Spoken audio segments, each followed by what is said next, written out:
Welcome guys. तो इस video में मैं आप लोगों का स्वागत करता हूं। इस वीडियो में आप लोग जानने वाले हैं वुड बी के कंप्लीट यूज को। तो देखिए, वुड बी का यूज हम कई सिचुएशंस में करते हैं और सभी सिचुएशंस में इनका अलग अलग मीनिंग होता है। जैसे कि वुड बी के साथ जब वर्ब की थर्ड फॉर्म का यूज होता है तो इसका किया जाता सेंस आता है। वुड बी का यूज करते हैं हम किसी ऑब्जेक्ट के साथ तो इसका होता सेंस आता है। वुड बी प्लस कोई फ्रेज हो या कोई ऑब्जेक्ट हो, होता था का भी सेंस देता है। इसी प्रकार से वुड बी प्लस वर्ब की आईएनजी फॉर्म, जिसे हम V4 कहते हैं, रहा होगा का सेंस देता है। और वुड बी के साथ जब वर्ब की आईएनजी फॉर्म जो सेकंड यूज है, ये कर रहा होता का सेंस देता है।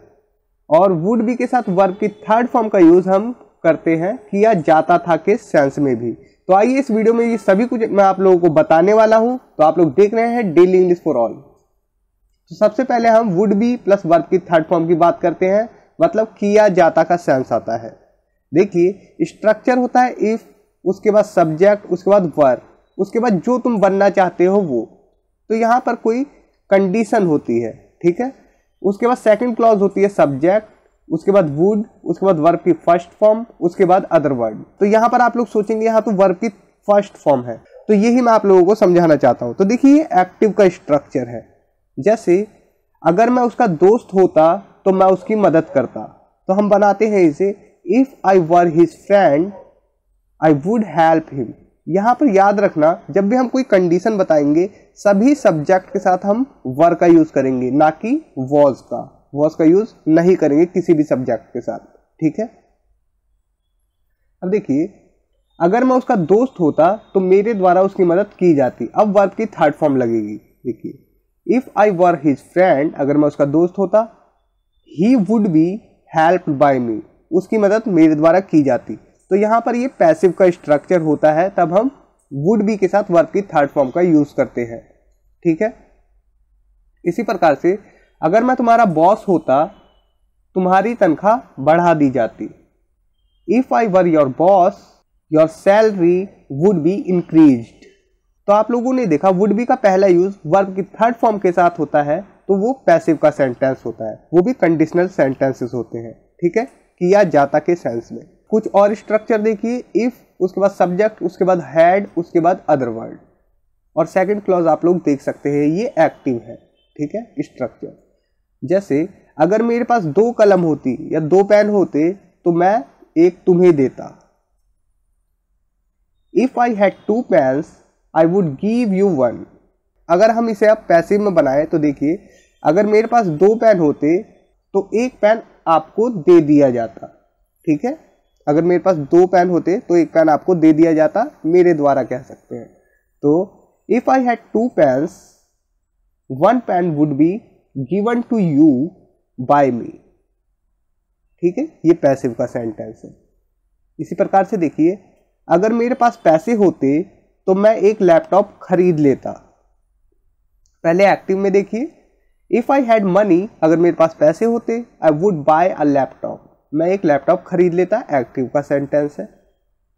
If I had money a laptop would be bought by me, ये पैसिव का सेंटेंस है, मेरे द्वारा एक लैपटॉप खरीद लिया जाता, ठीक है। इतना क्लियर हो गया। अब देखिए, वुड बी का सेकंड यूज होता है होता के सेंस में, जहां पर हम स्टेट ऑफ बीइंग बताते हैं, इमेजिनेशन करते हैं। स्ट्रक्चर ये होता है सब्जेक्ट, वुड बी, उसके बाद ऑब्जेक्ट, और पूरा स्ट्रक्चर ये होता है। पहली क्लॉज ये होती है और सेकंड क्लॉज ये। जैसे अगर मैं राजा होता तो मैं महल में होता। If I were a king I would be in a palace, would be के साथ एक ऑब्जेक्ट का use. If I were a king, अगर मैं राजा होता, आई वुड बी वेरी हैप्पी, तो मैं बहुत खुश होता। अब देखिए, वुड बी का यूज करते हैं होता था के सेंस में भी। यहां पर हम स्टेट ऑफ बीइंग बताते हैं, लेकिन पास्ट हैबिट को बताते हैं जब दोनों क्लॉज पास्ट में हो। जैसे कि जब भी मैं पार्क जाता वो बेंच पर बैठा होता या बेंच पर होता, ऐसे कर देते हैं, ठीक। Whenever I would go to the park, जब भी मैं पार्क जाता, he would be on the bench, वो बेंच पर होता। जब भी उसे डांटा जाता तो वह गुस्सा हो जाता या हो जाता था, एक ही बात है, ठीक। He would be angry whenever he was scolded. जब भी उसे डांटा जाता वो गुस्सा हो जाता था। जब भी मैं उससे कुछ मांगता तो वो बहाने बनाता। Whenever I asked him for anything, he would make excuse. ठीक है, पास्ट हैबिट, बहाने बनाता था। जब भी मैं उससे कुछ मांगता तो वह उदास हो जाता। He would be sad whenever I asked for anything. यहाँ पर स्टेट ऑफ बीइंग बताया जा रहा है, वो भी पास्ट हैबिट के साथ।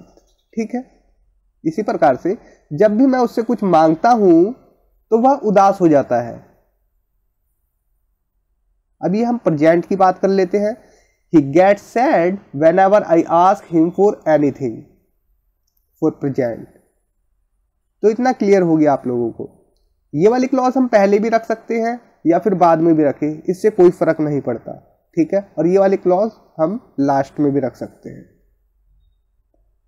इसी प्रकार से देखिए, whenever I ask him for anything, he becomes sad. ठीक है, गेट सैड कहे या बिकम सैड कहे कोई फर्क नहीं पड़ता, क्योंकि स्टेट में चेंज हो रहा है।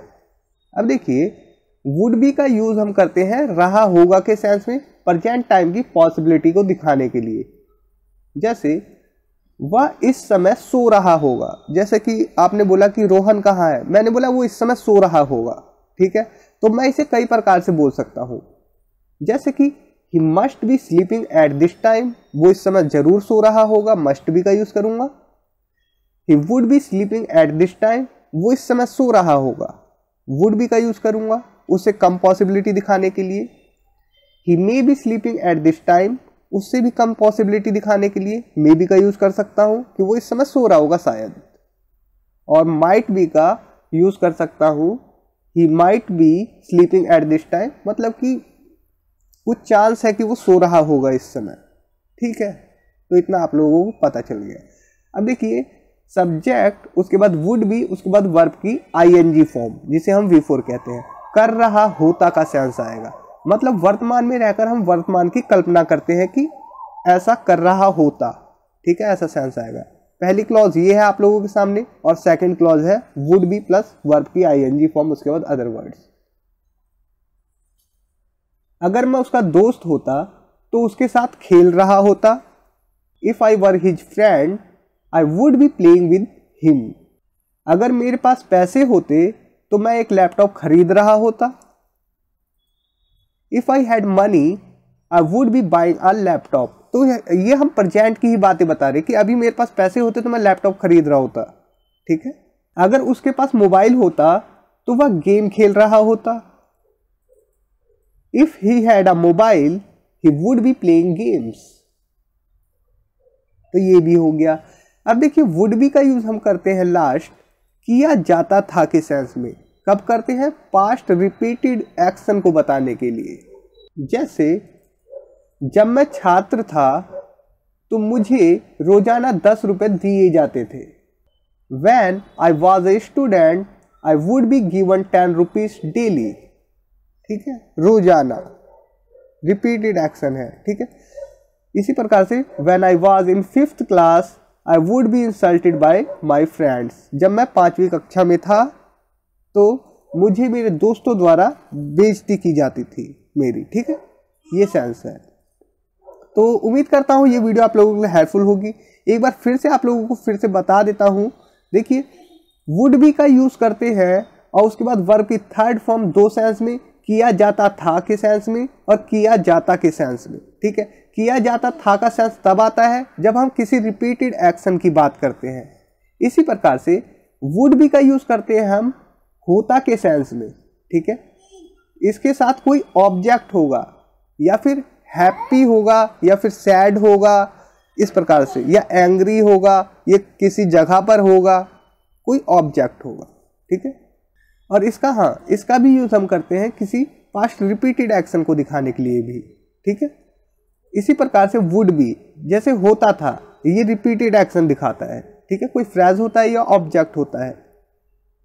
और वुड बी का यूज करते हैं हम वर्ब की आईएनजी फॉर्म के साथ, रहा होगा, जब हम प्रेजेंट की कोई पॉसिबिलिटी दिखाते हैं। ठीक है, वो इस समय खेल रहा होगा। ही would be playing right now. Mummy इस समय खाना बना रही होगी। Mom would be cooking right now. तो इतना क्लियर हो गया। अब देखिए वुड बी का सेकंड यूज हम करते हैं वर्ब की आईएनजी फॉर्म के साथ जब हम कोई कल्पना करते हैं। ठीक है, कौन सी कल्पना करते हैं? प्रेजेंट की ही कल्पना करते हैं कि अगर मेरे पास ये होता तो मैं ये कर रहा होता का सेंस आता है। ठीक है, और रिपीटेड एक्शन के लिए हम फिर से वुड बी प्लस वर्ब की थर्ड फॉर्म का यूज करते हैं किया जाता था के सेंस में। और यहाँ पर ये बता दूं किया जाता था ये पैसिव का सेंटेंस होता है, जैसे कि ये है आई would be given 10 rupees daily. तो ये क्या है? ये रिपीटेड एक्शन है। ठीक है, मुझे 10 रुपये दिए जाते थे, कौन देता था इसका नहीं पता, तो इससे क्या पता चलता है? ये पैसिव है। ठीक है, इसी प्रकार से I would be insulted by my friends, मेरी दोस्तों द्वारा मेरी बेइज्जती की जाती थी जब मैं पांचवी कक्षा में था। ठीक है, तो ये क्या है? इसलिए ये पैसिव का सेंटेंस है जिसमें किसी के द्वारा कुछ किया जाता था। यहाँ पर देखिए आई वुड बी इंसल्टेड, मैं कुछ नहीं कर रहा हूँ। ठीक है, आई वुड बी इंसल्टेड, अगर मैं इतना बोलूँ मेरी इंसल्ट की जाती थी। ठीक है, आई वुड बी इंसल्टेड, तो मैं किसी की इंसल्ट नहीं कर रहा, मेरी इंसल्ट की जाती थी। अगर हम चाहें तो बता दें बाय माई फ्रेंड्स, मेरे दोस्तों द्वारा। ठीक है, इसी प्रकार से ये भी सेंटेंस है। अगर मैं ये बोलूँ आई would be given 10 rupees daily, मुझे 10 रुपये दिए जाते थे, मुझे कौन देता था इसका नहीं बताया मैंने। मैं चाहूँ तो बता दूँ bye my father, bye my mom, इस प्रकार से बाय माई फ्रेंड्स। ठीक है, इस प्रकार से बता सकते हैं। तो ये पैसिव का सेंटेंस है। तो इतना भी आप लोगों को पता चल गया। और सब्जेक्ट वुड बी, ये आपको पता ही चल गया। ये हम कोई कल्पना करते हैं प्रेजेंट की, और प्रेजेंट में ही हमारे पास वो हो, मौजूदा टाइम में हम कल्पना करते हैं वो। ठीक है, तब हम यूज करते हैं। जैसे कि ये सेंटेंस मैंने आपको बताया था, अगर मैं उसका दोस्त होता तो उसके साथ खेल रहा होता। If I were his friend I would be playing with him. ठीक है, इसी प्रकार से ये सभी सेंटेंसेस देख सकते हैं। वुड बी का यूज करते हैं रहा होगा के सेंस में जब प्रेजेंट टाइम की पॉसिबिलिटी दिखाई जाए। तो इतना क्लियर हो गया। तो दोस्तों इस वीडियो में इतना ही। उम्मीद करता हूँ ये वीडियो आप लोगों के लिए काफ़ी हेल्पफुल होगी और इस वीडियो से आप लोगों ने काफ़ी कुछ सीखा होगा। तो मिलते हैं नेक्स्ट वीडियो में। Bye bye. इस वीडियो को ज़्यादा से ज़्यादा शेयर करें और लाइक करें, कमेंट करें। Thanks for watching, take care, bye.